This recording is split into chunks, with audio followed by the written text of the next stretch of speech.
Hello, hello, everyone. Welcome to Auntie Derek's Daytime Tea, where we discuss the latest celebrity tea in the news.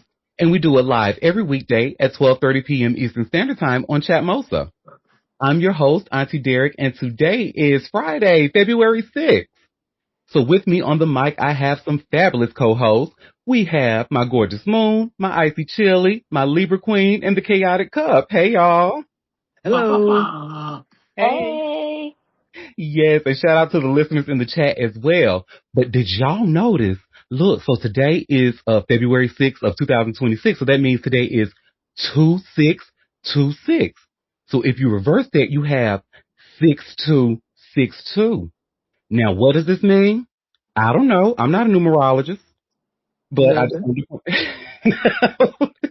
no, it does mean so give me 1 second. It looks like, and I'm going to actually show, because I Googled it to see if it did mean anything, those numbers. So it turns out that those are actually angel numbers. And let me show you all what it means here. And I'm going to share my screen really fast. What's the Powerball right now? No. It's just 102 million. It's just 102. Yeah. Nothing worth playing. Chump change. Okay, think about doing that with that. What happened to us? We're correct. It's terrible. And you see where it says, so 2626 frequently refers to the angel number 2626, symbolizing a need for balance, harmony, and trust in the universe, particularly regarding home, family, and financial stability. So that to me, that says don't play the lottery because we need financial stability. That's what we're looking for. So I believe that maybe playing those numbers. I need all of that. I need all that. All that they're talking, I need all that. I know. Oh, and so there's that on that. Now, lottery, before we, go ahead. Lottery proceeds help schools. So just saying. That's what they say. Okay. Because clearly them schools ain't been helped. But look at nothing trickled down. Somebody's pocketing that. We didn't say which schools they help. We just say they help schools. Touche. You're right. Touche. Now, before I start my Black History Month highlight today, I actually want to show you all a clip to see if you all remember. So this is actually a clip that went viral on the internet with, a conversation with two men, and I'm going to share my screen to see if you all remember seeing this clip. So this is from a movie called Single Man Problems, Volume 1. So give me 1 second. Let me share this, and let me play. At the end of the day, Ronnie, I am a man. A man who's gay. You like niggas. Get that through your head. At the end of the day, Ronnie, I am a man. A man who's gay. You like niggas. Get that through your head. But do you all remember seeing that clip? I know you probably not because your timeline maybe doesn't look like mine. But if you are a black gay, you certainly have seen that clip. And the person behind that clip, so again, like I said, it's from a movie called Single Man Problems, Volume 1, which can actually be seen and streamed on Tubi, but completely free. But the genius behind this movie is a black gay creator by the name of Bobby Ashley. So that's what we're going to highlight today. And give me 1 second. Let me get this here. So you see where it says here. So Bobby Ashley, this is what he looks like here. Just adorable. And you see he's a producer, director, and a writer of Amazon's The Ave. So Bobby Ashley was born and raised in the Brownsville neighborhood of Brooklyn, the setting of The Ave, the hit Amazon Prime video web series, now nearly 20 million streams strong, which he conceived, writes, directs, and produces. At 16, he made his first short film, Thicker Than Water. And at 20, his second short, prompting HIV awareness, entitled Positive, followed by another short called Repercussions at 21, which won an award in the online best shorts competition. While a 22-year-old junior studying film production at Brooklyn College, Bobby Ashley independently launched The Ave on Amazon Prime Video. On his graduation day, just before his 24th birthday the following year, he learned that the first season of The Ave had garnered 5 million streams. He also did his first television interview on New York's WPIX Channel 11. His new comedy web series, Single Man Problems, which is where that clip came from, is officially selection of 3 festivals. Is an official selection of 3 festivals so far, including the HBO Latino New York Film Festival. And he has tweeted that volume 2 of Single Man Problems will be coming out soon. It looks like, I believe it's in production currently. So shout out to Bobby Ashley. You keep doing your thing, honey. And I love, love, love seeing this black gay representation on our screens. We need more Bobby Ashleys in the world. That's for sure. So shout out to him. All right, y'all. Well, I think that's enough classy for one day. Let's go ahead and get ratchet. Let's jump right into the tea, honey. Ratchet tea time. Well, yes. And, I think I said I was going to, change, we would like to start off with. I think, what I like to shove down y'all throats. Now that's more appropriate for sure. That's real. That sounds more appropriate. It does. So we do have us more Diddy news. So you see, I just shared here by way of All Hip Hop. It's an exclusive. Diddy gets April 2026 appeal date after fast track approval. So you remember they were working to get that appeal, and it looked like it worked. So Diddy got some good news in his legal fight. His appeal arguments are officially set for April 9th of 2026. U.S. Circuit Court Judge Beth Robinson approved their request to fast track the appeal process. This means Diddy won't have to wait years for his day in court. Case calendaring is the process by which courts schedule dates for hearings and arguments. For appeals, this means setting a specific date for lawyers to argue their case before judges. Diddy is fighting his conviction on 2 counts of transportation to engage in prostitution. He got a 4-year sentence in October 2025 after a jury found him guilty on those charges. But they cleared him on the bigger charges, which were sex trafficking and racketeering conspiracy. Prosecutors tried to paint him as the leader of a criminal enterprise. They said he ran elaborate parties called freak-offs where he forced people to into sexual acts. The jury didn't buy the government's case on the most serious charges.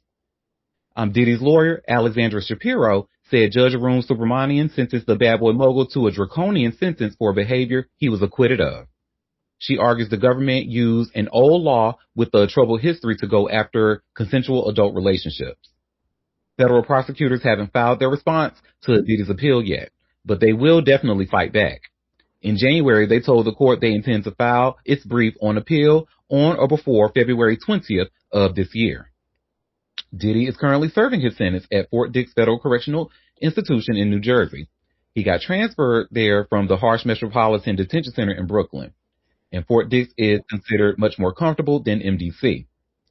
The 55-year-old mogul is set for release on May 8th of 2028 under his current sentence, but his appeal could change everything. If he wins, he could be released much sooner or even have his conviction overturned. Diddy has maintained his innocence throughout the case. His lawyers say the relationships were consensual and that the government twisted the facts to fit its narrative. But the disgraced mogul admitted he was wrong for abusing the women in his life, including his ex-girlfriend, Cassie Ventura. I want to personally apologize again to Cassie Ventura for any harm or hurt that I caused to her emotionally or physically, Diddy said. My actions were disgusting, shameful, and sick. If Combs wins his appeal, the government could ask for a rehearing or take the case to the Supreme Court. But that would take even more time and isn't guaranteed. The Bureau of Prisons has Combs scheduled for release again in May of 2028 based on his current sentence. I say keep his fucking ass in there, honey. But, I'm not a judge, nor was I on that jury, so. He deserved to be in there just for the way he beat Cassie's ass. I don't care if the other stuff was concocted, made up, whatever. Mm-hmm. So. Your boy's commercial, though. That commercial was a mess. So that's that on that, honey. So of course, I will. I was going to say update us on the most Diddy, but I will shove more Diddy news down your throat as I get the latest update. So that is. And then to be honest, I really feel like I need to change that because when it comes to Diddy and him like force speak, that shoving down your I'm gonna think of something over the weekend, something a little bit more classy. I don't know, something a little bit more bougie. Well, honey, this next story I have So do you all remember we talked about a producer who worked with Diddy's estate, and he's suing Diddy's estate, and he alleged that Diddy and Biggie's son CJ Wallace did inappropriate things to him in the studio. Mm-hmm. Well, I have this article here from All Hip Hop, and you all should see where it says, "Man shocking sex assault lawsuit against Diddy and Biggie's son allowed to proceed." Mm-hmm.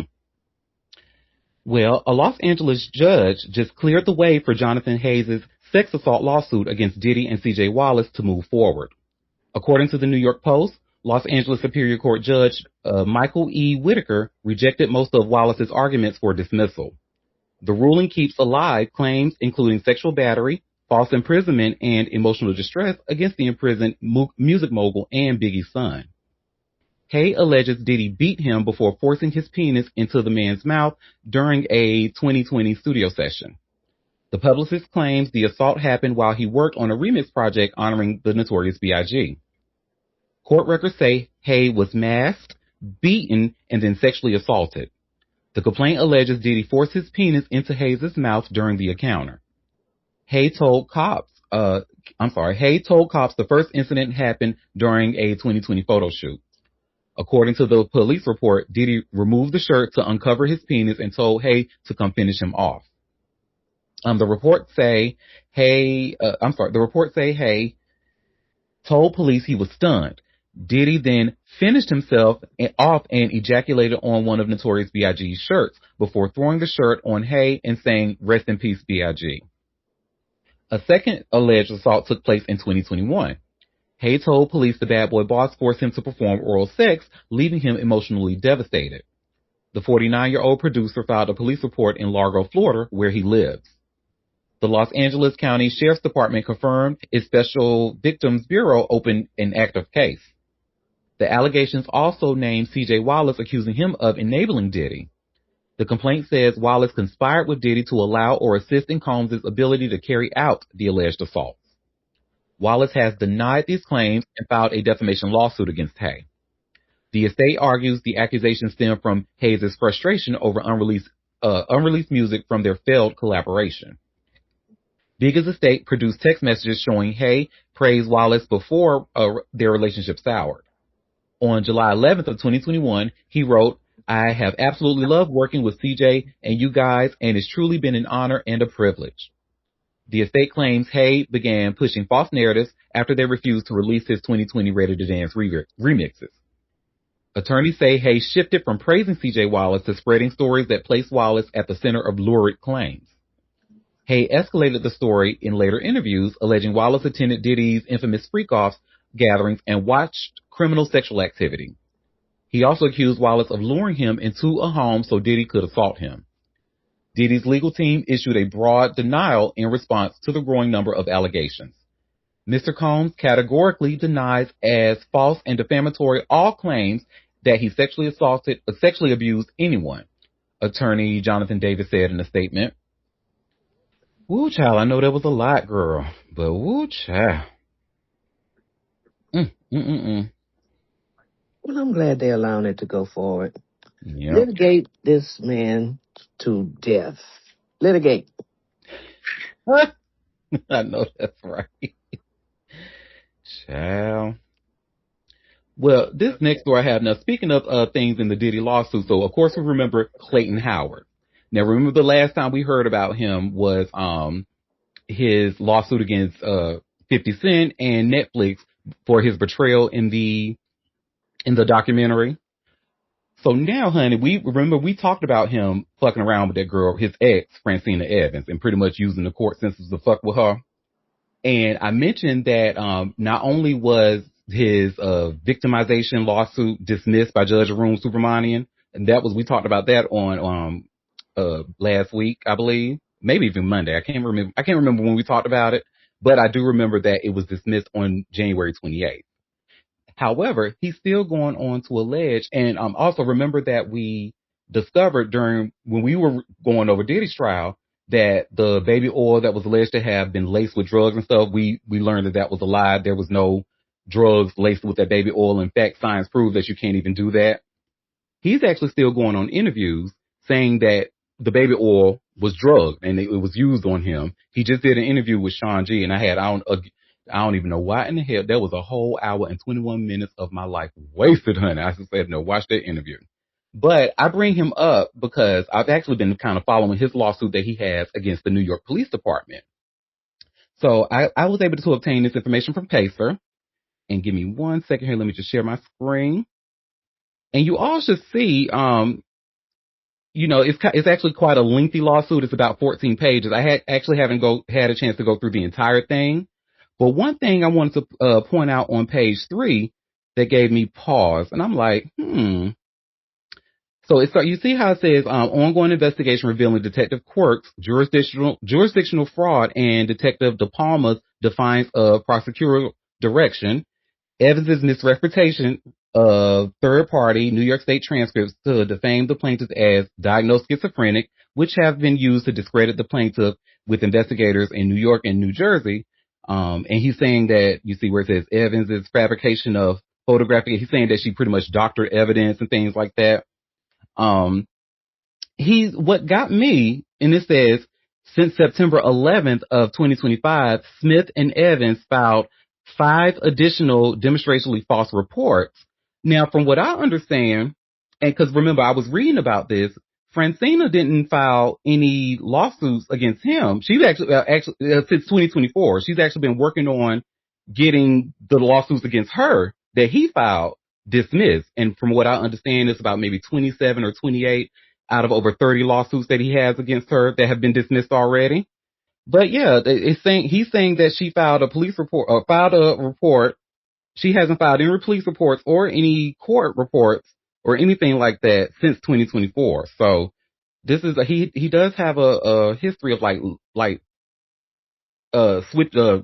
stretching the truth in these lawsuits. So I don't know. And then I actually had a chance to go to his live on Facebook. And was it yesterday or maybe the day before yesterday? He goes on to say that Francina may be pregnant. She may be pregnant by another man and he's thankful for that. The way he was talking about her like a dirty dog too. I was like, good God. But yeah, I'm happy. I feel sorry for that stupid motherfucker, but I mean, I'm glad it ain't me. I'm glad, but from what I see, it looked like he's upset that it wasn't him. However, now, if Francina is pregnant, because again, I've been following this, she definitely didn't post anything about it on her social medias. And in fact, I feel like that's something that, anybody who's pregnant, that's something that if friends or family or something, I feel like that's something a woman, especially around her age, would maybe post on, every girl's not, social, but somebody like Francina who all she wants to do is be cute and run track.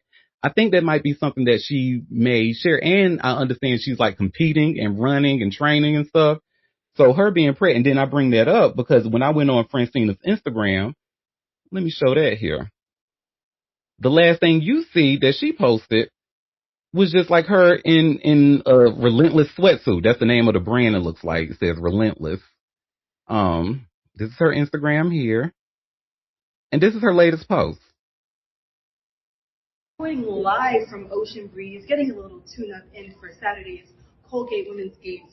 Now, I'm no OBGYN, and I know pregnancy looks different on everybody, but I don't know, y'all. Look at that. She don't look pregnant to me. And she's running, and I don't know. But he is insisting on his Facebook Live that she is pregnant by another man, and he's thankful for that. And he's saying things like, "Oh, I'm glad I could," because he's such a quote unquote male rights victim advocate or whatever. I'm like, girl, bye. But I don't know. This is looking weird. But I've shared Francina's GoFundMe, and I'll be sure to put it on this session's landing page as well. So, if you can, definitely donate to her for her fight against this man, because this is, Well, when he say, stupid motherfucker, I think he be needing to look in the mirror. Oop, oop, oop, oop, oop, oop. And I oop. Well, she is really cute. And again, all she wants to do is be cute and run track. And she got to deal with this craziness. Crazy. 35 lawsuits is crazy. Yeah. 28 have been dismissed. Now, that tells you a whole lot all by itself. I would agree. I would agree, honey. Well, that is that on that, honey. Now, Yeah, this, donate to her GoFundMe because she needs help fighting these multiple lawsuits. yes, indeed. Been fighting it for 4 years, child. I know she's tired. And it's financially draining. I mean, who got that kind of money to be, you know, and I think that's the crux of the matter is it's really financial harassment Mm-hmm. at this Financial, point. digital, sexual, because y'all up in her pussy. So, like, girl, get out. Why you talking about her snatching? If she is pregnant, it ain't got nothing to do with you. He just sound like he Nothing. ain't his favor. If she's Nothing. pregnant. Like it didn't have anything to do with Cassie being pregnant. I mean, he Hey, really I'm seeing a was pattern. a pattern. Well, speaking of patterns, honey, so y'all know how C. Murder had a pattern of trying to appeal his case since the early 2000s. Baby, they said that they not gonna look at another appeal, honey. They said they're gonna bring another one before us, honey. Oh, And poor C Murder. I mean, and with good reason if you really want to wake it up. But you see where it says here by way of hot new hip hop, Louisiana Supreme Court refuses to hear another appeal in C. Murder case. They don't want to hear another one, honey. Monica's very sad right now. You know she is in the corner crying, honey. Look. Like, leave us alone. Well, it's been over 2 decades since C. Murder was arrested in connection with the murder of 16-year-old Steve Thomas. The New Orleans rapper has been fighting for his freedom ever since, to no avail. Now, Fox 8 reports that the Louisiana Supreme Court has refused to hear another appeal of his 2009 conviction. Applicant has previously exhausted his right to state collateral review and fails to show any exception permits his successive filing, the court wrote Tuesday, February 3rd. C. Murder argued that his conviction should be thrown out or that he should receive a new hearing, citing the recantation of testimony by 2 witnesses and claims about DNA evidence made during the investigation. News of the court's decision has hit supporters hard as it confirms he must serve the remainder of his life sentence. Many have been calling for C. Murder's release in recent years, including Kim Kardashian. In 2023, she shared a post on social media about his case. According to her, she'd been working on it for years. Louisiana. Y'all see, do you know how hard it was for me to keep reading it with a straight face, honey? But okay. Oh. Well, Louisiana recently enacted a new law that provides innocent people with the ability to raise a post-conviction claim of factual innocence, she wrote at the time. Mr. Miller has raised such a claim and, like all of his prior post-conviction filings, has been denied relief without even so much of an evidentiary hearing. In light of the fact the only witnesses have completely recanted their testimony, there's absolutely no remaining evidence against Mr. Miller. Corey Miller deserves a day in court to test the veracity of the recanted statements and to prove he did not shoot Steve Thomas. C. Murder was sure to thank her for her support. In a post of his own, he made it clear how much he appreciated her and others' efforts over the years. It's been a long journey for justice, he said. Thank you, Kim Kardashian, with the prayer emojis, and everyone involved over the years, praying, advocating, and believing in my innocence. Well, unfortunately, the Louisiana Supreme Court does not believe in his innocence, and they say do not bring another appeal during this court, honey, because we will not review it. There you have it. Look, and we have a comment reiterating. Monica's going to be so hurt. Oh, baby, you know she heard the news first, honey. You know, baby, she got Google alerts on that phone, allegedly. Didn't she get remarried? Well, yes. They ain't got nothing to do with that, honey. No, I was asking. Yes, honey. And she has a type of marriage, and I think her niggas understand. It was almost like where remember when Corinne Stephens was like, no matter what man she's with, they understand that if Lil Wayne calls, baby, she's gonna drop everything and leave. Drop everything and leave and be by his side. So I kind of think that's what it is with Monica and her husband's like, listen, I love you, I love this family. However, The day when, You see where to get out? baby, I'm chunking the deuces. It's over. So, well, shout out to Monica. We do love her. Hmm. Well, oh, for the most part, we love her. Yeah. Well, who we don't love, honey, the president. I hate we even have to talk about this shit, honey. But child, mm, mm, mm, mm. You see where it says here by way of TMZ, President Trump shares racist video of Michelle Barack Obama as apes. And it says, it's no secret President Donald Trump and the Obamas don't get along. But Donald Trump has now taken their bad vibes to a whole new level, posting a short video of Barack and Michelle depicted as apes. Trump unloaded the shocking clip on his Truth Social platform Thursday night, and it begins with a voice speaking about alleged fraud in the 2020 presidential election over a chart. As you know, Trump lost to Joe Biden in the 2020 race, but Trump has always maintained the election was stolen from him. Then a video cuts to a brief scene showing Barack and Michelle's head superimposed on apes dancing in a jungle as the Tokens' 1961 classic, The Lion Sleeps Tonight, plays in the background. Caroline Levitt addressed the clip in a statement to TMZ. This is from an internet meme video depicting President Trump as the king of the jungle and Democrats as characters from The Lion King. Please stop fake outrage and report on something today that factually matters to the American public. People have been, pushing back on that, saying like there was no monkeys or apes in the Lion King and so forth or whatever. Still, Donald Trump is getting ripped apart on social media for being racist, and California Governor Gavin Newsom is also getting in a few licks, calling the video disgusting and urging all Republicans to condemn it. TMZ has reached out to Obama's for comment. So far, no word back. And there has been an update. It says, the update says Trump has since removed the post from his Truth Social page. You can't, Whatever. when the rain falls out the sky, you can't put it back up there. No, you really can't. Not him pussy popping. That's crazy. Okay. Head down, pussy popping. Pussy popping for the bottom line, honey. Well, and speaking of pussy popping for the bottom line, Joe Budden, someone who I actually really hate to quote and agree with, but he actually ate this one little thing when he says this. He says we're going to see a lot more people openly support Trump, a lot more celebrities and a lot more black celebrities, even after this shit that we just saw. And because he says the money over there is good. They're getting paid. He just says he couldn't be like that, because of his roots as a Southern man. He has Southern roots, and his Southern roots just won't allow him to do something like that. Mm. But y'all, his Southern roots allow him to do some other things. But I guess, him not selling out. I guess a win is a win is a win. But you see where I just shared here by way of hot new hip hop, Joe Budden predicts more artists will publicly support Donald Trump. And give me one moment. I'm actually going to share this little clip of him talking about this. Ooh.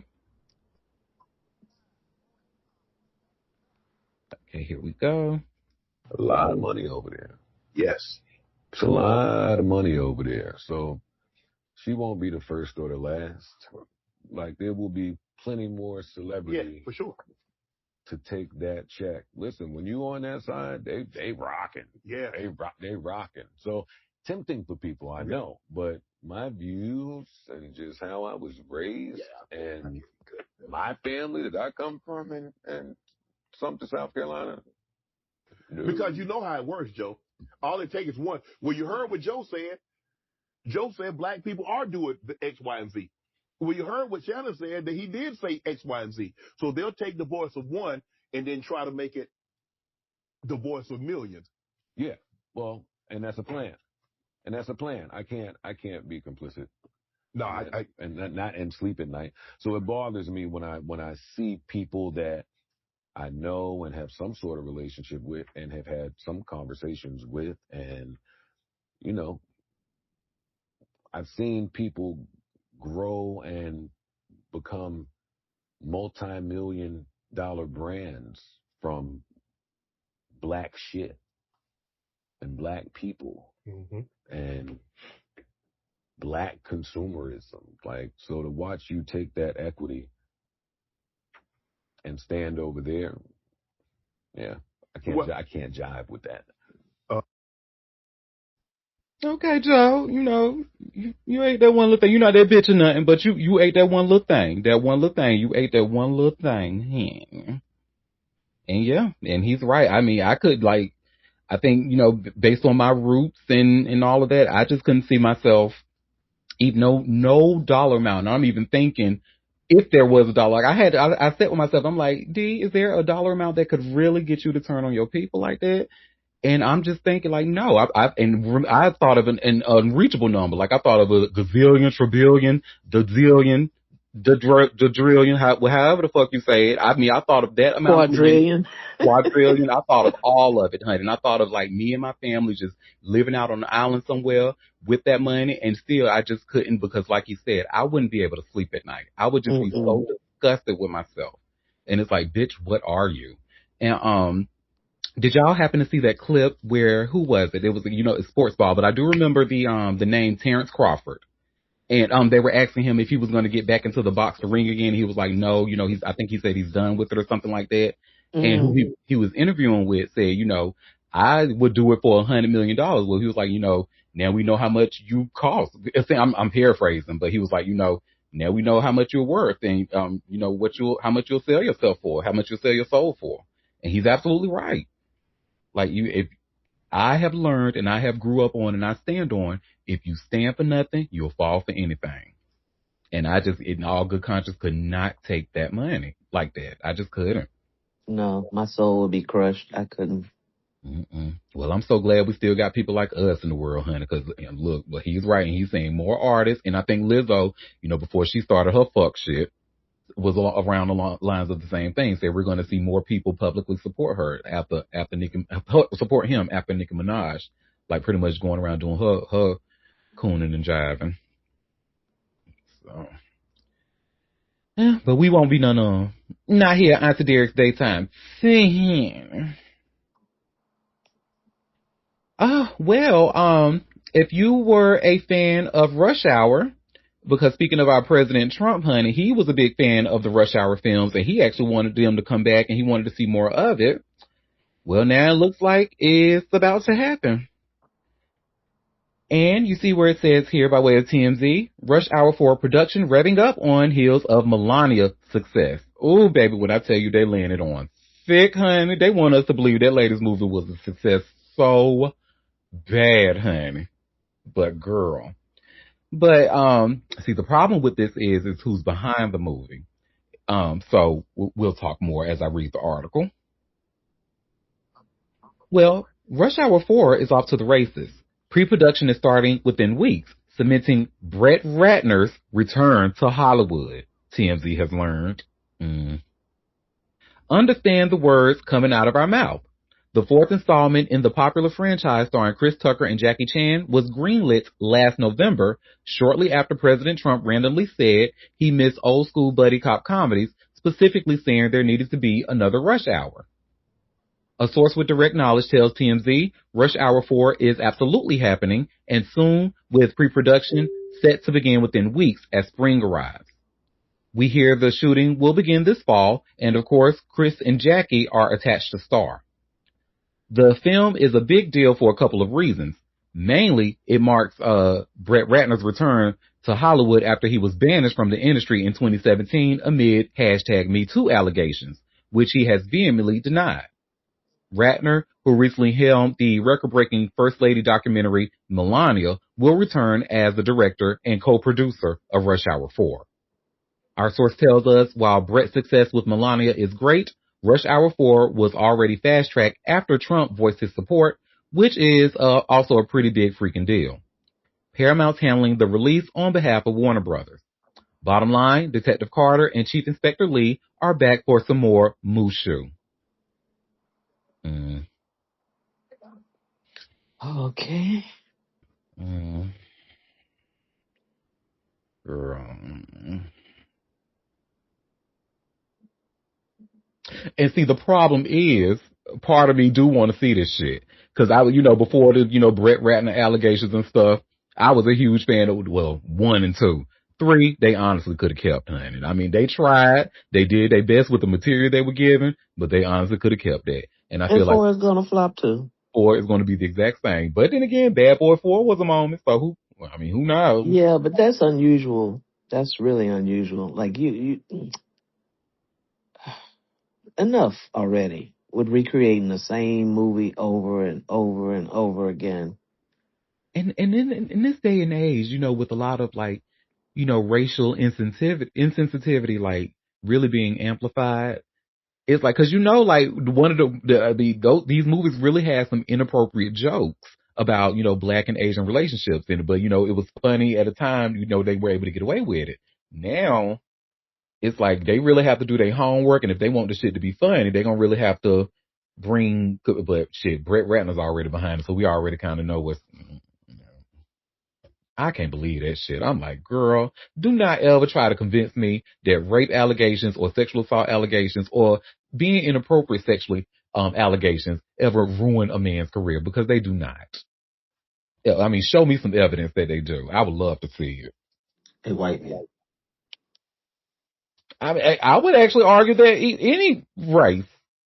I mean, because even look at, honey, I can tell you some stories. Like in my church, and there have been some whispers about certain peoples, and they were just being, oh, you are brother. Oh, I mean, so yeah. Well, I hate to talk about this next story because it is about Nancy Guthrie, Savannah Guthrie's mother. But Chill and I actually touched on this briefly yesterday, offline. But you all will see where I just shared here by way of TMZ. FBI arrests LA man who allegedly sent Nancy Guthrie's family Bitcoin texts. I mean, so when I tell you people have no freaking shame, man. Well, finally, an arrest in the Nancy Guthrie Nancy Guthrie kidnapping. Ooh, that was a lot. Sorry. Let me start that over again. Finally, an arrest in the Nancy Guthrie kidnapping, but it's not one for the captors. It's the guy the feds claim sent text messages to Nancy's family asking them about Bitcoin. And the FBI says they don't believe the guy has any connection to the ransom note. According to new legal docs obtained by TMZ, the feds say a Los Angeles man named Derek Kalela texted Nancy's daughter Annie and her son-in-law Tommaso Cioni, "Did you get the Bitcoin where a redacted name waiting on our end for the transaction?" And I'm thinking that's how the brother-in-law's name got involved, because he got that text or whatever. Anywho, the FBI says the texts were sent Wednesday shortly after Today anchor Savannah Guthrie uploaded a video of her siblings making a plea to Nancy's captors. In the video, Savannah mentioned the ransom note, begged for proof of life, and said they were ready to talk. TMZ was sent a ransom note on Tuesday that demanded millions of dollars in Bitcoin in exchange for Nancy's safe return and set 2 deadlines. We forwarded the note to law enforcement, and now the FBI is divulging certain details from the note. To be clear, in the criminal complaint against Kalela, the FBI says the text messages he allegedly sent Nancy's family have not been linked to the ransom demand. The feds say Kalela used a virtual phone number to send text messages. The FBI says the number he used was registered to an email account using his first and last name, and records indicated the virtual phone number was accessed through an IP address associated with his California residence. Stupid. Kalela, according to the FBI, admitted to sending 2 text messages and told investigators he pulled family information from a cyber website and had been following the Guthrie kidnapping in the media. The feds say Kalela told them that he sent texts to see if the family would respond, and the FBI says data shows that he also called a Guthrie family member 3 minutes after sending the text, and that the call lasted 9 seconds. Kalela is charged with 2 federal crimes, 1 count of intent to transmit a demand for ransom, and 1 count of making a phone call without disclosing identity to abuse, threaten, or harass any specific person. Get his ass. Throw the book at his fucking ass, honey. Stupid motherfucker.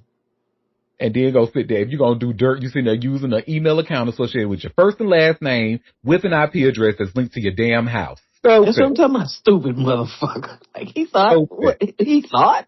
What? Oh, And we have a comment saying, and to think this is Savannah Guthrie with broadcast reach. What about regular people who experience it? Exactly. So, well, that's speaking of just regular people, I would say that his brother, or that her brother, would be considered a regular person. Well, I mean, he's not, but he is. The brother is actually making a plea as well. So remember, we saw Savannah's plea. The yeah. brother is making a plea as well. And I have this TMZ article here. Nancy Guthrie's ransom letter deadline passes without proof of life. So I'm going to first play a video and then read the little bit of this article. Give me 1 second. It sounds like to me it may not even be about ransom since this guy was arrested. You know Yep. that it may have been more nefarious than that. Like, unfortunately. I'm with you. I'm with you, girl. I hope not, but I mean, look at the evidence Hmm. we Yeah. Is there any inheritance? have. That's a good question. But I mean, they seem like they're.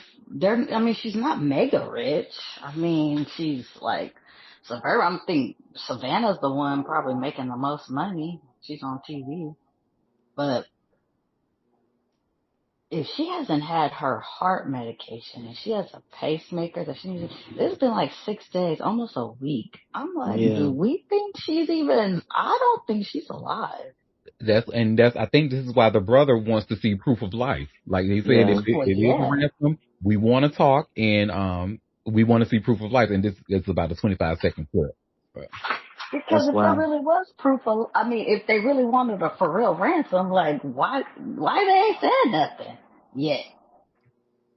Like mm-hmm. this is crazy. That's what makes me wonder if it's even about ransom. Like, it doesn't seem like it is. The ransom story was a distraction because it wasn't real. So, yeah. This is Cameron Guthrie. I'm speaking for the Guthrie family. Whoever is out there holding our mother, we want to hear from you. We haven't heard anything directly. We need you to reach out, and we need a way to communicate with you so we can move forward. But first, we have to know that you have our mom. We want to talk to you, and we are waiting for contact. So you heard that. And then there's one I wanted to point out. It's worth noting there is a second deadline set for Monday, February 9th, as confirmed by authorities. The FBI wouldn't say exactly what changes once the deadline come and go, but as Harvey and Charles said on TMZ Live, we know that if the first one is missed, that changes the demand, while missing the second has much more serious consequences. We've reached out to NBC, the network had no comment, and we've reached out to the FBI. So far, no word back.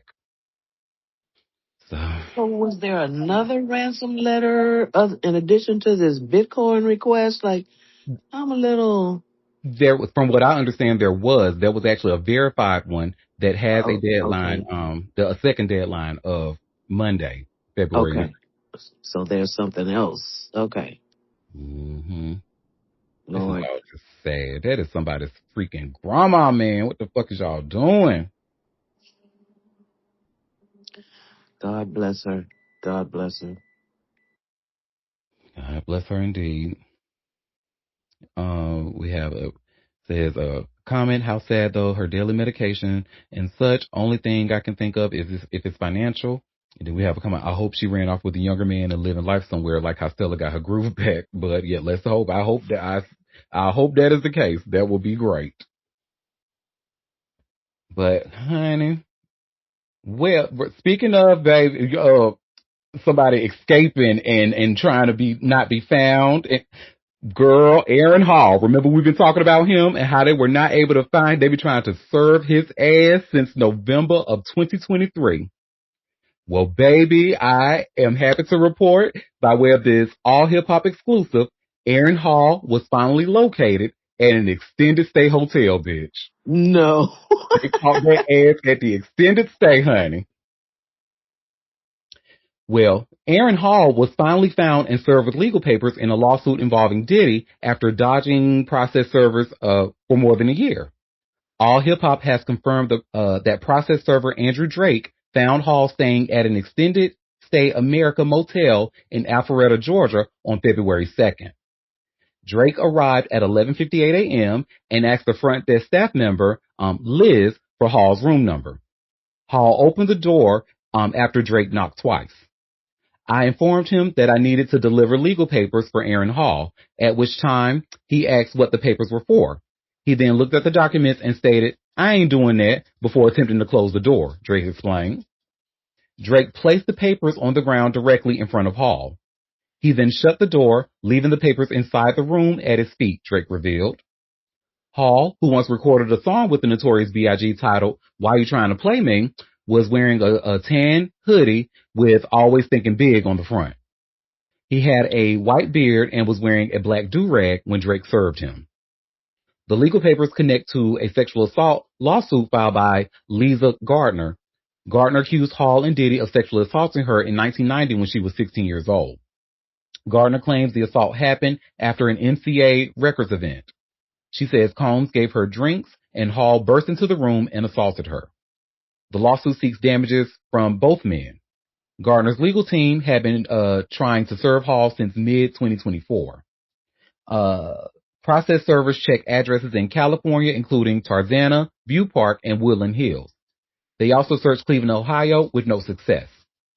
By March of 2025, attorney Tyrone Blackburn told the courts that normal methods had failed. He asked permission to serve Hall through newspaper ads in the Los Angeles Times. Private investigator Carlos Jackson joined the search in September 2025. Jackson used national database checks and searched Los Angeles County neighborhoods where Hall had been spotted before. He followed leads to Fulton County, Georgia. Jackson made at least 10 different attempts across various locations. He searched areas where Hall was rumored to walk his dogs and visited entertainment circles. No contact was made until Drake's successful service. Hall, who was 61, was a member of the R&B group Guy and had solo hits like I Miss You. He's been largely out of the public eye in recent years with few interviews or performances. The lawsuit against Hall and Combs is a civil matter, not criminal. Hall was never reported as a missing person to the police. The term missing simply referred to his legal status when he was served court papers. Baby, finally caught that ass at the extended stay, honey. So I wonder if that's how Mr. Andrew Drake was able to get the front desk clerk to say, "Hey, can you tell me Aaron Hall's room because I have legal papers that I need to serve him." Because I understand that, hotel front desk clerks are not supposed to give anybody information about it. Or am I crazy? Like, I could have. That's so true. Okay, we got a 100. Yeah, I was like, I thought they couldn't give. I mean, unless they had like a badge or something or a court order. That's why I'm thinking maybe the court papers prompting him to say, "Oh, here, I don't want to be, this is Aaron Hall room right here. He is room 453 or whatever room he was in. I don't know." But, yeah, okay, we said, yeah, also front desk is not allowed to announce your room number when you check in. Yeah, because I remember seeing a video about that, and they were saying, like, especially when it comes to women, they don't say the room number out loud, and they always write it, and they kind of, like, face it down so people, like, behind the woman can't see it or whatever. So, yeah, okay, we have a comment saying and suggesting if front desk does that to you, ask for a new room. Okay, I knew I wasn't crazy. Yeah, they're not supposed to do that, but in this case, we're glad they did because they finally served his ass. Them papers that they've been trying, they done pulled out a newspaper ad. They done hired a private investigator. And baby, they finally served that ass in Alpharetta, Georgia at the extended stay hotel. I wonder if he had a woman in there. That would be so embarrassing. Oh my God. Might have paid that clerk to give up that information. Oh, maybe. Maybe. Allegedly. Yeah, that's just speculation. Oh, Well, this next story I have, so remember we talked previously about Rashana Landfair, the infamous woman who was, she's a woman now, but at the time she was a girl in R. Kelly's nasty video, and she's now speaking out about her story. And I actually had a chance to watch that entire CBS interview. It was about 20 minutes. It was pretty good. And I actually do want to read her book that she's writing. But in the interview, she suggested that her aunt Sparkle, y'all remember her from the 90s? She had that hit song with R. Kelly, and she actually had one of my favorite songs on the Belly soundtrack. Yeah. Mm-hmm.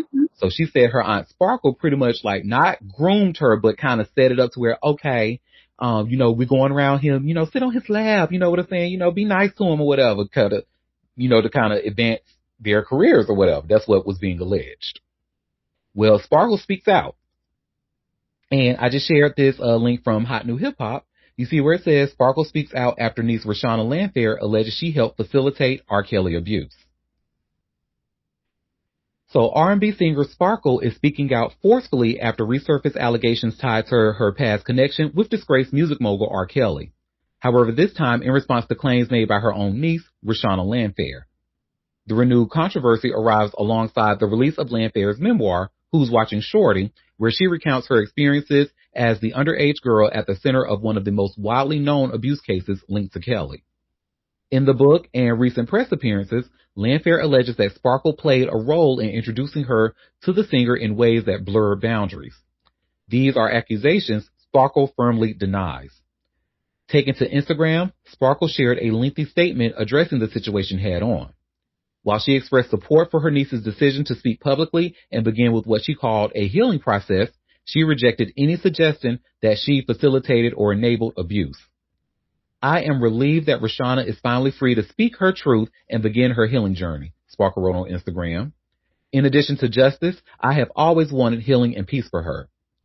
According to Sparkle, once she became aware of inappropriate interactions, she acted immediately. She says she contacted child welfare authorities after learning Landfair had been allowed unsupervised time with Kelly. The singer also emphasized her cooperation with federal investigators. She noted that she testified under oath during Kelly's 2008 legal proceedings despite what she described as significant personal and professional pressure. Sparkle framed her testimony as a moral decision, prioritizing her niece's safety over her own career trajectory. She has maintained this stance for years, including during Kelly's more recent trials, where she again distanced herself from any claims of involvement. I cooperated fully and testified under oath, despite immense pressure not to do so, Sparkle continued. I did this because protecting my niece from abuse. And telling the truth mattered more to me than money and my career. Landfair, who for decades was publicly identified only as Jane Doe, has began reclaiming her story through interviews, including a recent conversation with Rolling Stone. In that interview, she described early encounters with Kelly that she says were encouraged by family, proximity, and trust. She alleges the relationship began when she was just 12 and details years of manipulation and control that followed. The painful family rift traces back to Sparkle's professional relationship with Kelly in the 1990s, when she was signed as his protege. Through that association, Kelly became closely connected to her relatives and was even named Landfair's godfather. Today, Kelly is serving a 30-year federal prison sentence following convictions on sex trafficking and racketeering charges across multiple trials. Despite disputing her niece's characterization of events, Sparkle ended her statement on a compassionate note. She voiced hope that Landfair continues finding peace, clarity, and accountability as she processes her past. Okay. So she says, look, I'm happy my niece is speaking out, but she is misremembering. I did no such thing. Do you think that maybe I'm kind of like, of course, I wasn't there, so this is all allegedly. But do you think maybe two things can be true in this case? Like maybe there was some because I feel like according to how people are talking now, it was like a known secret, the open secret that R. Kelly was into young girls to the point where he camped outside of high schools, like to pick them up. So for you to tell your young niece, who was 12 at the time, it's like, sit on on his lap, girl. Sit on his lap. Be nice to him. I mean, but maybe because of that, you kind of change your stance and feel guilty about it, and maybe started speaking out. Or she's telling the gospel truth. She has never done that, but I just feel like, what reason will Lashana have to lie about? You know what I'm saying? Especially at this point, like I don't think she would have any reason to lie about that. So, I mean, hey, but of course, Maybe she definitely gonna deny, because that's gonna make her look bad. She's like, I ain't do that shit like that. Girl, you got that fucked up. I ain't do no shit like that. And maybe she didn't think it would progress to what it did. Like at the time they were together, like sit on his lap kind of thing when she was around. yeah, But she didn't know that it would go further than that. and that's what I'm thinking. And then especially the part where she was like, when she found she contacted child welfare services when she found out he was allowed around her unsupervised. Right. So yeah. So yeah, I think it might be a little bit of this and a little bit of that, but who knows? But I'm just at the I want to. My stance is to believe all victims. And LaShawna's coming out telling her story, especially after all these years when she's really never really spoken about this before. And we know this girl was literally groomed since she was 12 through all the way through her 20s. So, yeah. Oh, and wake this up. We have a comment saying, thinking about what we were made to believe was quote unquote normal. Mm-hmm. Yeah. Well, Rashana, honey, if you want to come on your side, or Sparkle, because I love you, I love me. As a matter of fact, I'm gonna go and stream her song from the Belly soundtrack today, because I love that song. But if either one of you want to come on Auntie Derek's Daytime Tea, reach out to a bitch, Auntie at AuntieDerek.com. Well, that is that on that, honey.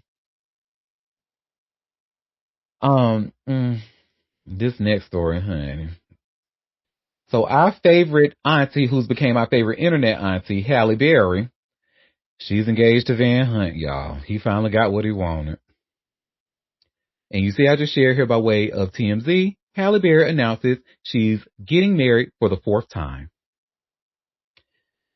Okay, girl. If you like it, I love it. This is why I say out of straight people business. Because this is just got out. And remember the last time I said, I pointed out that red flag when that time she was hosting the Jenna Bush Hager show on NBC, co-hosting the Jenna Bush Hager show at NBC, and he came on there to her job in the middle of her working, trying to get Jenna to talk into marrying him. I was like, ooh, that's a red flag to me, honey. No. Because why would you want to, especially on national TV? Are you kidding me? But hey, he finally got what he wanted. Look, it look like she gonna do it, girl. Don't do it, girl. Don't do it. Oof, they ain't gonna listen. Hopefully that maybe listen to you, a straight woman who has been through that, and because they damn sure don't be listening to me. But she was talking to Jimmy Kimmel about it, or is this Fallon? She was talking to one of the Jimmys about it last night. Child, and she confirmed that their asses are engaged and she got a ring, girl. Well, there's some confusion that he asked to marry me, and I said no. That's no! No, sir! Stop! Oh my God. But that is not. No, that's not the case. I did not say no. We just don't have a date. But of course I said yes, I would marry. All right, good. Come on. Yay! See, that's right. I'm so happy. You guys are a great couple. Oh my God. Security, please have that guy taken out. Thank you so much. Bye. No, I'm so happy for you. You guys are a great couple. Thank you. Congratulations. Thank you. He did put a little ring on it. Ooh, a little. Oh, yeah. That's what I'm talking about. Okay, girl. I'm not even gonna say if you like it, I love it. I don't like nor love this. No, girl. I mean, 4 times, Halle? Come on, honey. Come on, girl. There is literally no reason for you to marry this man. None. Not even love. Not even love. Like, really. Y'all, and I feel like if y'all relationship is so good with where y'all were, and especially with him knowing your past, and then with you still having to pay child support to this very day, it's like he should want to stay away. But then on top of that, one thing now we don't know nothing about his past marriage, because I think he was married before. Because I can't confirm nor deny that, but I think he was, and there's no information on that. So I I don't like it. I don't like this. No, hey, it's her life. Auntie, don't do it. No. It's her life. Let her live it. Oh, God. If you don't do this, Halle, I will literally go around. I will tweet it right now that Catwoman was the best movie in the world, and everybody should watch it and stream it. Please don't do it, girl. There is no oh, girl, oh, girl. But that is that on that, y'all. Now, Congratulations. Not me getting back to Holly talking about she being married again. What the hell? Van Hunt, girl. He finally got what he wanted. He wore her ass down. That's what he did. She said when he asked her to marry him, she never said no. They just hadn't set a date. She did say yes, so that the no part wasn't true. That's what she said. Mm-hmm. So there. She you never refused. Leo's like gaslight. Because I know what I heard. Okay. I know what I heard. I was right, because we covered the story. Are we being gaslit? We are indeed, by a Leo woman, honey. Oh, well, hell yeah. Look, She a Leo? Yeah, we getting gaslit.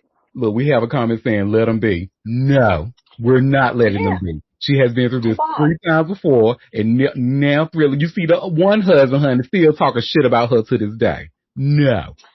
There's no reason for her to marry this man. And see, that's why you should never start telling people what you ain't never gonna do. God loves to show you what you ain't never gonna do. Okay, you ain't never gonna do. She done did that 2 more times. I am begging and pleading, honey. Don't do it. Matter of fact, if you even did another movie with Mark Wahlberg, I would rather have that than this. So. You know what? She like it. I love it. Look, I know she's probably thinking, well, hopefully this is her last dude. They seem very happy. I hope. Mm-hmm. I hope for her. Mm-mm. That's my line. I had to channel my inner chill, honey. I just don't see it, honey. This is not going to end well. We saw that. Look, what Dr. Maya Angelou said, when people show you who they are, believe them the first time. That was a big red flag for me, honey. If it wasn't on national TV, it was just in front of like some friends, family. I mean, hell no. Matter of fact, no. If it was in front of friends and family, I would still consider it a red flag, because why are you trying to get her, pressure from her friends and family? So no, but national TV is even worse. So, I don't like it. Congratulations, girl. She ain't getting it from me. My co-host said, congratulations, y'all. My invitation, keep my invitation lost, lose my invitation in the mail, honey. I don't want it. Well, yeah, so more about Glorilla and her sister, y'all. Did y'all see that her sister Scarface went on TMZ, honey, and talked with Harvey? And she is getting roasted. I said yesterday. Fuck her. She getting roasted. I mean, she is getting roasted bad to the point where I thought she put on her Facebook, y'all really don't think she was wrong? Like, well, y'all see, I'll just share here by way of TMZ. Glorilla's sister claims the rapper won't help provide for their family. So I'm going to share this. This is a quick clip, and we're going to watch Scarface talk to Harvey and Charles, and then we're going to come back and talk about it. Let's start with just your grievance, that you feel that your sister has an obligation to share the wealth. Yeah, she got an obligation to share the wealth. We sat here, we struggle together. Took baths and bottles of water, rest coaches, all that. Yeah, she obligated. Them friends obligated. She doing everything for them. So yeah, I feel like I'm obligated.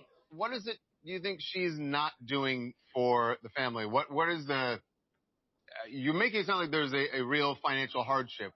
Describe what you're talking about. She's not doing nothing. Nothing. Nothing. She's not doing nothing for family. At all. She do little oohs and ahs for our parents or whatever, but barely nothing because my mama still clocking the clock at FedEx. She don't want to work. Gloria got y'all believing this fake ass, imaginary ass thing where she retired them. No, she did not. My dad retired because his time was up. She supposed to have retired my mama, but she didn't. My mama still clocking the clock at FedEx. Why does she owe it to you to support you and to support the family beyond what she wants to do? It's her money, right?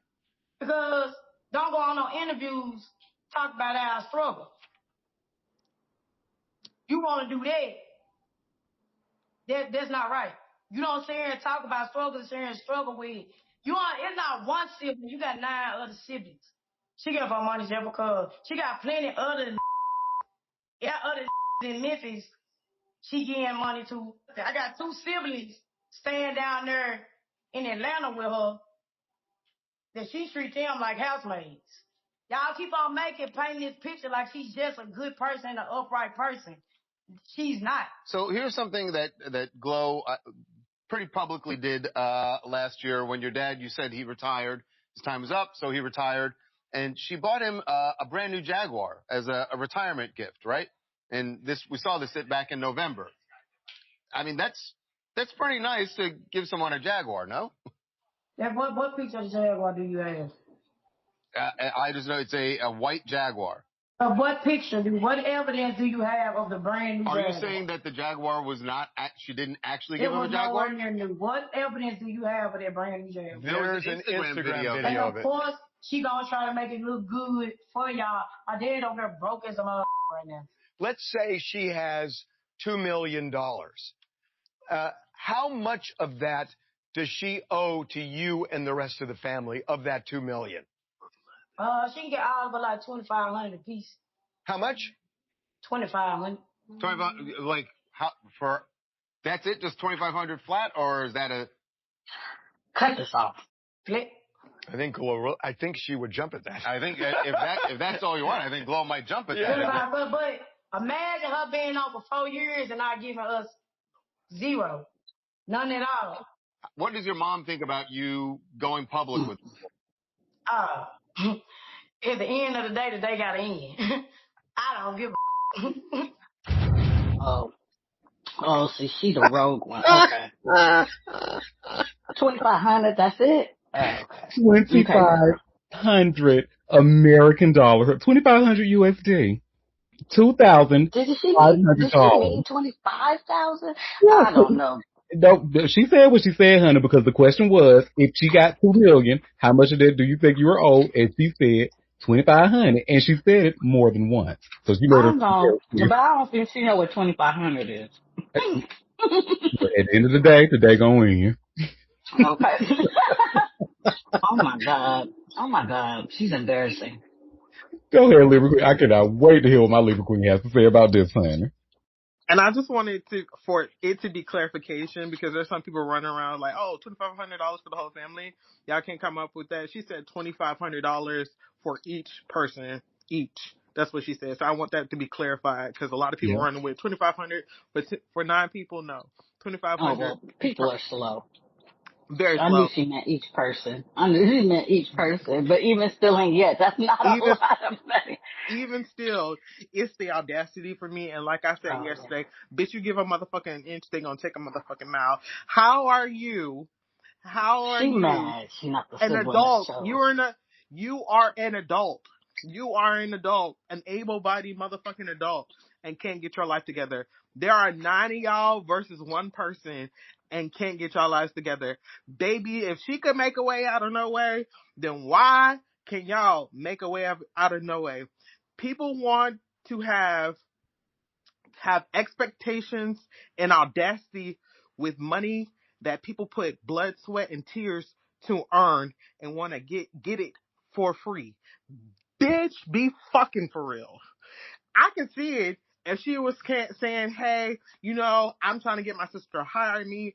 I'm trying to be fucking of some kind of use or whatever. She alluded that to two siblings that are living in Atlanta with her, all their maids or whatever. Even if they were, at least they are being helpful. At least it makes sense, right? Because God forbid that you do an honest day's fucking work for some money that you think you are entitled to when you did Honey, not put in on this man. she the only The one. She the fuck? only one that's disgruntled. Cause she the one act right. So you know what? You on the outs. Them other sisters and brothers, they knew what to do. Well, it is one brother that has said something. I don't know how true it is, but What What he yeah, he they say? act like fuck? she's in a 360 deal, correct?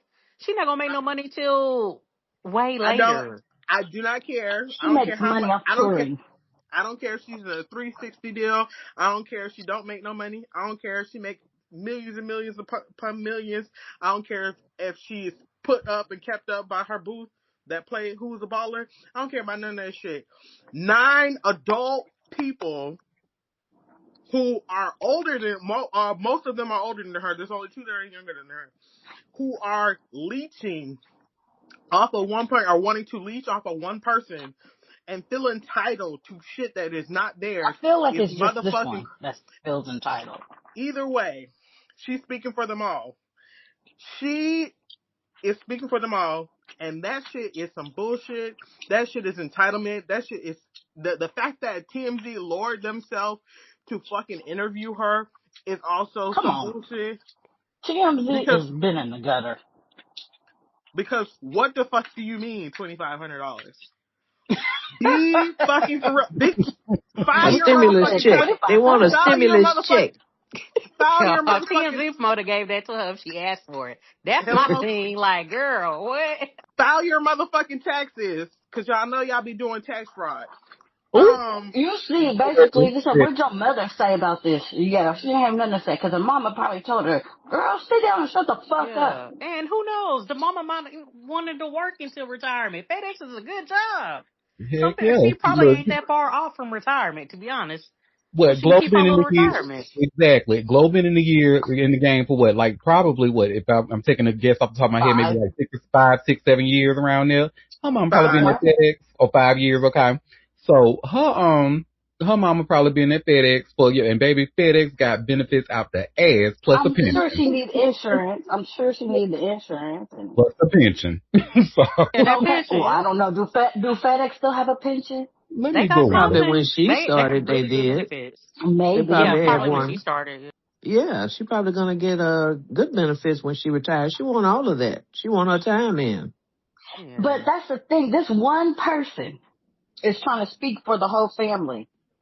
Girl, sit down somewhere. And yes, according to Google AI, yes, FedEx has pension plans for eligible employees through the structure, though the structure has evolved with older plans like the traditional pension benefit frozen for new accruals as of 2008, and newer plans like the portable pension account used for newer hires. But it says benefit accrual for the PPA also stopped in May of 2024, and now it looks like they've changed over to a 401k. May of 2022. May of 2022, it Mm. looks like they went over to a 401k. So yeah, Oh. you got a pension. So then she probably been in for when they for real get a pension. Definitely before 2008, I'm sure. Yeah, so you know what? It's really her. She's mad that she's on the outs. Mm-hmm. That's what that is. She's mad Exactly. she's on the outs. She want to be a rapper with that nickname because come on, and she ain't getting put on because she the problem. Everybody else is minding their business. It seems like I don't know, except for maybe the brother Benji mentioned, but I don't know. She the only one making waves. I believe it's just her because she jealous Possibly. I and think y'all mad. might be on to something. She got a pocket. Mm-hmm. And whatever you Uh-huh. snacking on, Moon, I want some because it sounds Yeah, give me good. some of that. Give me some of Cause that, man. I'm just thinking.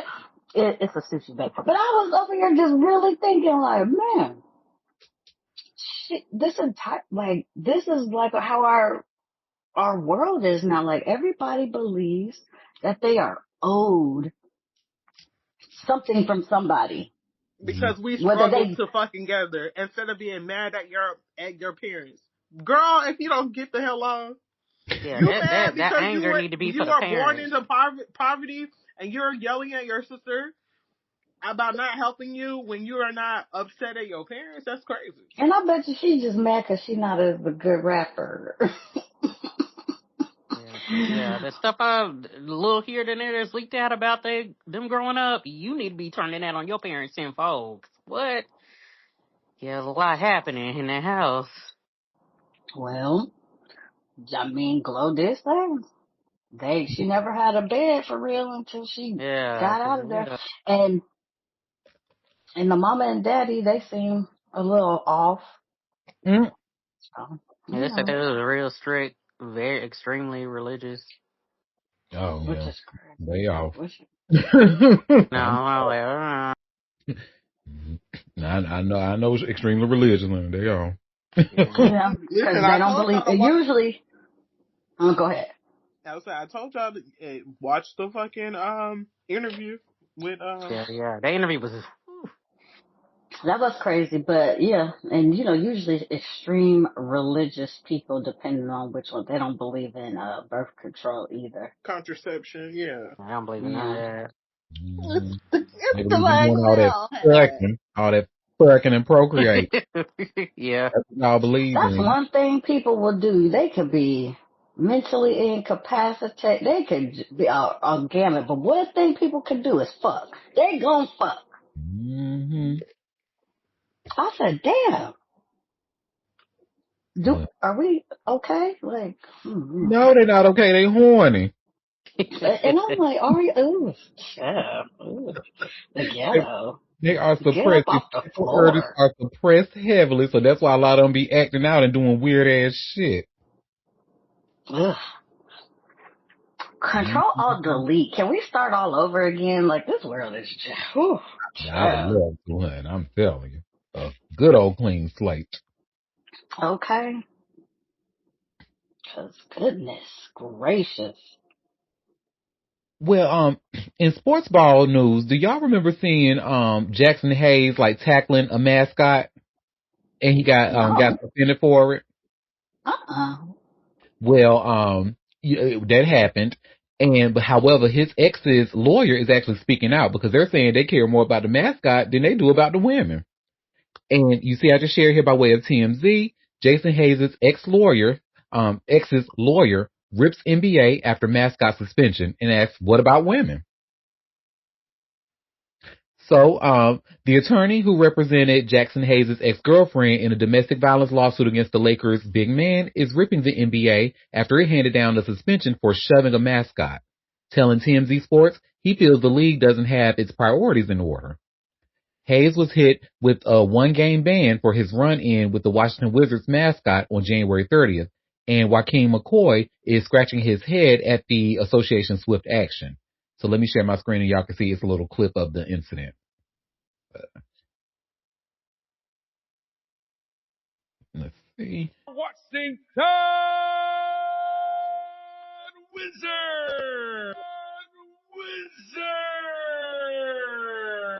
So he straight picked that motherfucker up and threw him down, honey. Well, they gave him a one-game suspension. That's ridiculous, McCoy said.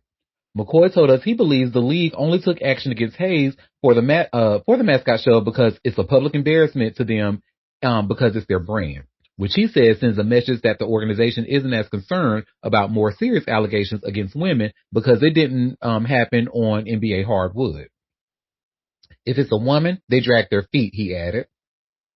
Hayes has not faced documented NBA punishment after he was accused of domestic violence by Sophia Jamora back in 2021 when cops responded to his house after receiving a call for a domestic disturbance. Hayes got into a physical altercation with cops once they arrived. He was tased and shoved to the ground as officers tried to restrain him. The LAPD later launched an investigation into a possible excessive use of force. Jamora then sued him in March of 2022, claiming he got physical with her on multiple occasions during their relationship, including the night cops were called. We obtained the video from the July 2021 incident where Hayes is shown pushing Jamora and spitting in her direction. The NBA later reopened its investigation into Hayes after the release of this video, but to our knowledge, nothing ever came of it. Speaking of the lawsuit, it was dismissed back in June of 2025, with McCoy telling us it was settled amicably. He told us that Jamora will always stand up for the rights of women. Jackson served his suspension during the team's Thursday night game against the Philadelphia 76ers. So yeah, Mr. What was his name again? Joaquin McCoy. He says the NBA cares more about mascots than they do women. That's probably only because they're very. They don't care, but I know what Chill's gonna say. The girls, come on, like seriously, be fucking for real. Get off the floor. What the fuck? Is it me or does he look like Bert from Sesame Street? Yeah, he do. He's fucking terrible. But you know, I don't know. People to be so quick to put themselves in harm's way for money. I know what Chill says about money is it. Oof, but, And y'all be getting beat up every time y'all deal with these ugly and then they just be treating you like shit. Absolutely not. Stop giving these motherfuckers pussy. Ugh, they don't deserve it. They sure don't. They See do what not money deserve make a bitch do? it. Okay? I mean, And then money do is the that. root of, a lot of things All the in this evil. country. You need money to pay your bills. You need money. And people are so focused on that they will go with these men that they know are problematic and just deal with it, I guess. I don't know. I don't know either. I couldn't do it. I couldn't look at his ugly ass face. And then for you to try and be abusive? Ah! Oh my God. Are you fucking for real? The exhaustion that I feel. And they know that they can abuse these women because that's what, they want the money. So they use that as leverage. I mean, don't think these men don't know that. Exactly. It's just, come on, ladies, get off the fucking floor. Oh, well. And I mean, come on, we all know the sports teams don't give a fuck. They have all these abusive men on these teams. You think they're gonna purge all these rosters? Yeah, right. Please. Please, please, please. Oh well. Best of luck to her. Yes, indeed, honey. Well, speaking of people who don't need no best of luck, honey, this, how you say his name? Is it Tataroa McMillan? Tataroa McMillan? He plays for the Panthers. Oh, I don't know. But anyway, he was caught on a live stream saying the N-word. Oh, fuck. Jesus. And now he's apologizing. Keep it. Exactly. Sir, keep it. Please. The apology, honey. But, you see where it says here by way of TMZ, Panthers Tataroa McMillan apologizes after saying N-word on Twitch stream. So, Carolina Panthers wide receiver Tataroa McMillan is spending his Thursday apologizing to fans after he used the N-word during a live stream, saying there is no excuse for what I said. McMillan issued the remorseful message on Instagram saying, I sincerely apologize for speaking thoughtlessly and will do better. The first-year player was playing Madden in the Streamer Bowl, a charity esports tournament that has Twitch streamers and NFL stars on teams as they take on challenges. Oh, my God. T-Mac was streaming with Yana J and Tamir when the moment occurred. After intercepting a pass, he shouted the slur in excitement. The two other streamers appeared shocked after he walked off, with Yana J whispering something to Tamir. The clip spread like wildfire on social media not long after it happened, with some posts garnering millions of views. Whether McMillan will address it further when he attends NFL honors tonight remains to be seen, as he is up for the NFL's Offensive Rookie of the Year award. Mm. It, Mhm. Mm. It was a strong season for University of Arizona product, ranking up 75 catches for a 1,095 yards and 7 touchdowns in his first year in the league, whatever that means. He sounds like he likes So, to do that and say nigga. and see, and I'm sure he's saying it around other black people. He's saying it like he's a part of the community. And all the people around him let him do it. That's why it slipped out. Because if you don't use that language on a regular basis, it wouldn't slip out your mouth. Mm-hmm. So all them niggas around him let him do that. Mm-hmm. You hear that, the lovely Mimi? Because you remember her ass almost got caught, honey, saying it on what was it? One of them lives was a Facebook, Instagram live. One of them, she was like, "Cause you know ain't no nigga." Ooh, ooh, ooh, ooh, ooh, ooh, ooh. Who was this? The lovely Mimi from Love and Hip Hop. And what is she? Spanish? Latino? Asian. Oh. And she's been with what's his name, Mr. Stretch. I think they're still together. They make content. They've even made adult content together. But they both make content online and stuff. And they got a family and all that. But yeah, Let me pull her up. What's her name? the lovely Mimi, Mimi. I'm like, I think I know who you're talking about, but I want to be sure. Mm-hmm. So yes, and for her to come out there and say it like that, and the way she was just so comfortable with it, but then she caught herself because she was like, "Oop, I'm being recorded." So. Oh, her, yeah. Oh, yeah. You know she says that a lot. Yeah. That's her. Oh, yeah. And I hate that sometimes I find her ass funny, especially when she had that damn video talking about she was Asian Fantasia. She had on that short wig. About, if you don't want me, then whoa, whoa, whoa, whoa. That shit had me rolling. I ain't gonna lie to y'all, but Yeah. yeah, that's I her. mean, yeah. She does the Asian accent, but she really don't even have an Asian accent. At Like, all. no, but she does it for the content. Mm-hmm. Like a broken Asian English. Ugh. Yeah. Well, at Oh, least it's yeah. her I didn't know doing she it. did, adult content too. Girl, and I saw it against my will, honey. I was like, cause somebody put it on my timeline and they saw Mr. Stretch's thing. I was like, ooh, well, I see why they call him Mr. Stretch. and she Oh, the was, little lanky nigga she with. yes, honey, and she was being stretched out. Let's just say that. I was like, oh, okay. Mm-hmm. But let me She's stop. another They got one. kids. The kids might hear me. Yeah. Yeah, she is definitely, she thinks she is of the culture. Mm. Oh, she's on Wildin' Out? Oh, yep, she Okay. has been on Walling Out a few times. Yep. And I'm not gonna lie, she was actually very entertaining on Love and Hip Hop. I won't even act like she wasn't. But yeah, that little slip up, I'm like, girl, you know you be saying it when Oh, that she says when the it, camera's on. with her chest. Mm-hmm. Hey, puppy. Oh, well, that's that on that. Now, see, I'll stop. If you don't stop, if stop saying it, you won't have to worry about being caught and recorded on camera. Just don't say it at all. Hell, don't even say ninja. Don't say nothing that sounds like it. Just say dude or something. Use a euphemism. Y'all just doing too much. I feel like this should have been nipped in the bud in the fucking night. Y'all still trying it. They really do, especially when they be with black people, like, especially someone like her. She really is immersed herself in the culture.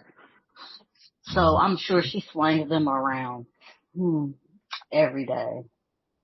Just nigga this and nigga that. So God bless. Mm-hmm. Well, I got 3 more stories left. This next one, so I hate to have to talk about this during Black History Month, but remember we learned about Patrick Mahomes Sr. yesterday? Well, we got a little bit more information, honey. He's still in trouble? Yeah, and you see here where it says here by way of TMZ, Patrick Mahomes Sr. to remain in jail until March, and prosecutors push for 10 years in prison. So he's going to spend a whole Black History Month in jail, honey, for drinking and driving. Well, you Mm-hmm. play stupid games, you win stupid prizes. There you go. Well, Patrick Mahomes Sr. will likely be spending his Super Bowl Sunday behind bars. The ex-MLB player will remain in jail until a hearing next month, with prosecutors pushing for him to serve a 10-year prison sentence for violating the terms of his probation. As we previously reported, the 55-year-old was thrown in jail this week, and now he's staring down the possibility of 10 years in prison. Mahomes Sr. has been serving 5 years probation after pleading guilty in his 2024 DWI case, but authorities claim he broke the terms of his probation by allegedly drinking alcohol, with the probation violation report stating he had a high reading on his Scram alcohol ankle monitor on January 1st. According to court records, Mahomes Sr. was booked into Smith County Jail on Tuesday and currently being held without bond. Officials say his probation officer was alerted after his alcohol monitoring ankle device reportedly showed a high reading on New Year's Day. The prosecutor also says he failed to perform his community service at the required rate of 3 hours per month for several months. The probation violation report claims Mahomes Sr. later submitted urine tests on January 5th and January 9th, and both reportedly came back negative for alcohol. Still, it looks like prosecutors are moving forward with the violation claim, and a judge will ultimately decide whether Mahomes Sr. will have his probation revoked and potentially end up behind bars. As we previously reported, Mahomes has been arrested for DWI at least 3 times, the most recent coming days before the Super Bowl in 2024, which his sons Chiefs competed in and won over the San Francisco 49ers. He's scheduled to appear in court on March 9th, when he'll have the chance to fight the allegations and try to stay out of prison. The judge ordered him to remain in the Smith County Jail until the hearing. Yeah. Y'all can't be fucking around, honey. With that probation. Look, now you got to spend all of Black History Month in jail because he wanted to celebrate on New Year. Hate to see Look it. here. They got a fucking ankle or a monitor. I don't want to say, I don't know what it is, but it knows your blood alcohol level. Oh, and you still tried it? Oh, sir. You need to be in rehab. And honestly, violating your parole, I'm sure that them folks gonna give you them years. Oh well. I Maybe hate that for you because when they did his urine test and it did come back negative twice for alcohol, so maybe he ain't had no choice. He was locked up. He couldn't handle that toilet wine, but maybe they'll take that into consideration. Who knows?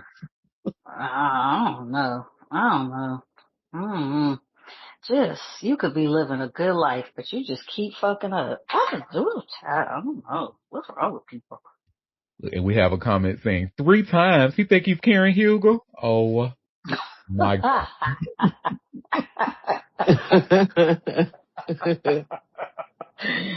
Oh, shit. Yeah. Oh, well, this next story, y'all, we ain't heard about Kim and Croy in a while, honey. Who? Kim and Croy. Kim Zolciak and Croy Beard. Oh, what them white folks doing, child? Well, honey, I have this article here by way of TMZ, and you should see where it says Kim Zolciak and Croy Bierman signed temporary custody agreement amid divorce. So, progress in the nasty divorce involving Kim Zolciak and Croy Bierman. It appears they've hammered out a child custody agreement, but it's only temporary.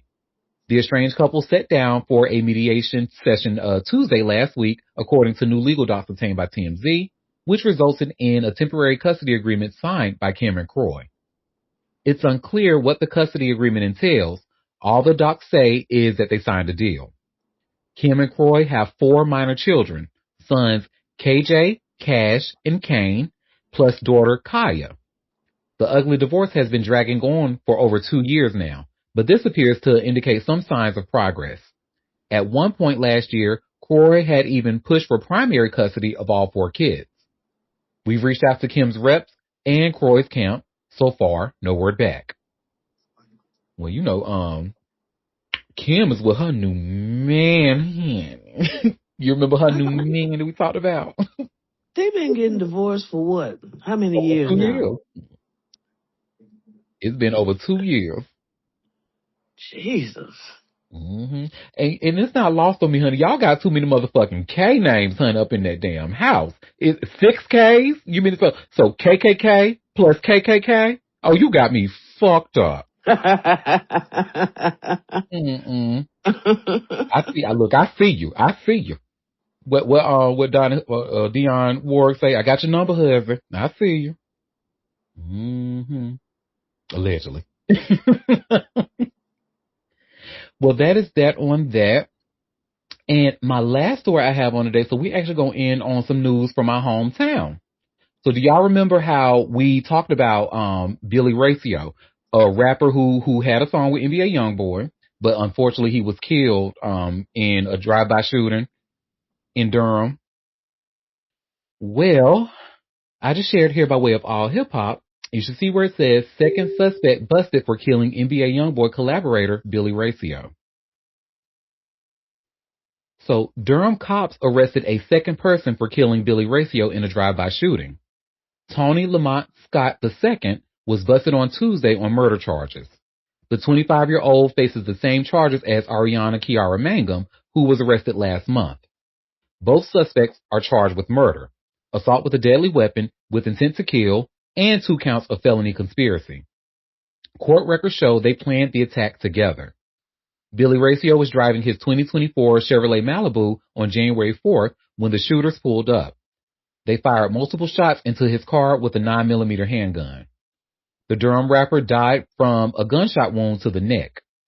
A woman riding with him got shot in the head but survived the attack.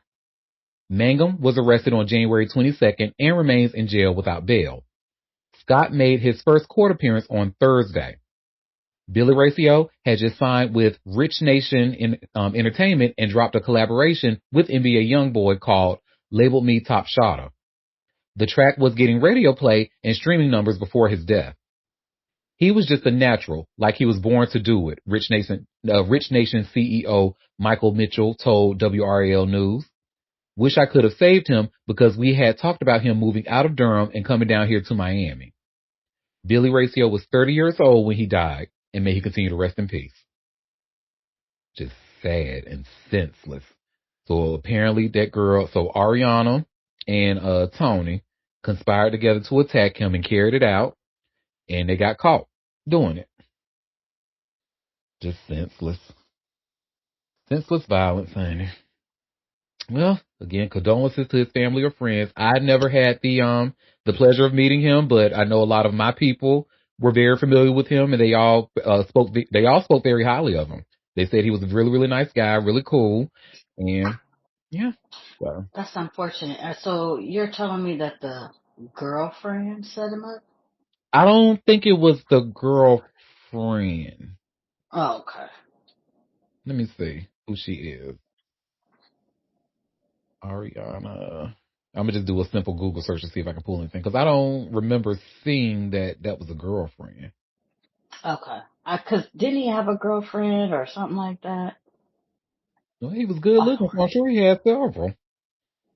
So,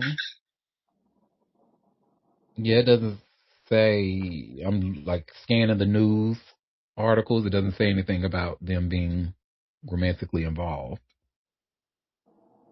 But if I find out anything differently, I will certainly let y'all know because you know we like accuracy over here, honey. We're not Fox News. And not. Cause fuck them. With a thick dick, honey. Well, y'all, that was all the tea that I had for us today. So before we head out for this lovely weekend, did anybody have any tea that they want to share or any tea that I might have missed? Not I. All right. Quinn, Well, you ain't got nothing? Quinn usually always has something in the chamber. I probably talked about what Quinn already wanted to talk about. Okay. All And that right. mess in the news. I actually did want to talk more about that the DL Whisper versus TS Madison story, but I actually don't have all of my ducks in a row to really talk about it. So I'm going to read more about that over the weekend because from what I understand, it's really, really, really, really, really, really messy. Like the courts are involved and all of this. So like DL Whisper riding by TS Madison's house and all that. So I want to get more information about it so I can accurately talk Is about the it. DL Whisperer is a skinny, dark-skinned dude?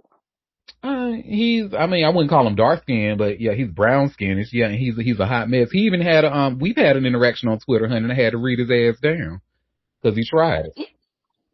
Yeah, but he's like a thinner dude, right? Yeah, I think I've seen him he's very on skinny. Facebook.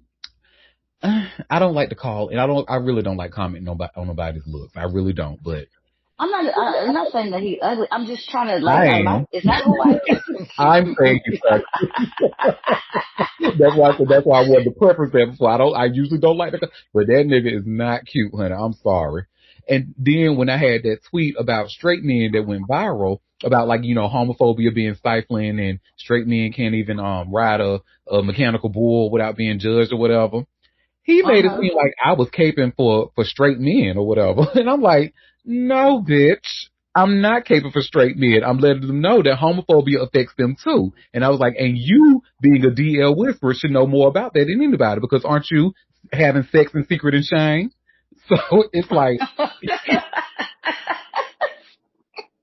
so he tried me and it looks as if he tried T.S. Madison too and went by her house. But so like I said, I want to get more information about that. Then we'll talk about it because I want to make sure I know. Oh, I didn't realize that there was a beef happening out there. And Big. I just happened to, only reason why I know who he is because some of his videos popped up on Facebook. Like, I was like, who the hell is this? DL is for Lord have mercy. Trying to tell folks. I said,